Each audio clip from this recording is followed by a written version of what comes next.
Item আমরা পেয়েছি, খাদ্যর কোনো আইটেম আমরা পেইনি এখনো।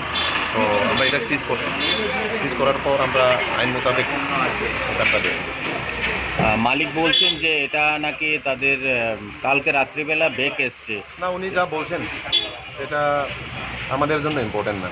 আমরা কি পেয়েছি, প্রাইমা ফেসি আমরা কি পেয়েছি সেটা ইম্পর্টেন্ট।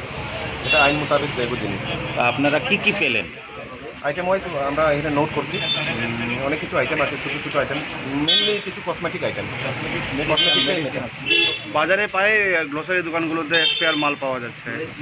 না, দেখেন আমাদের দায়িত্ব সেটাই যে শুধু এটা না, পুরো আমাদের কাউন্সিল এরিয়া বা পাশাপাশি আমাদের সাব ডিভিশনাল এরিয়াগুলিতে যদি এই ধরনের কিছু সারপ্রাইজ ভিজিট আমরা চালু রাখবো, যাতে পাবলিক বা আমাদের জনগণের হাতে কিছু আউটডেটেড বা যে এক্সপায়ারি গুডসগুলি যাতে কারোর হাতে যাতে না যায়, এবং গুডাউনের মধ্যে কেউ যদি রাখে সেটাও সময়সীমার মধ্যে ডেস্ট্রয় করা বা কোম্পানির ব্যাক করা নিয়ম অনুসারে সেটা আমরা দেখতেছি।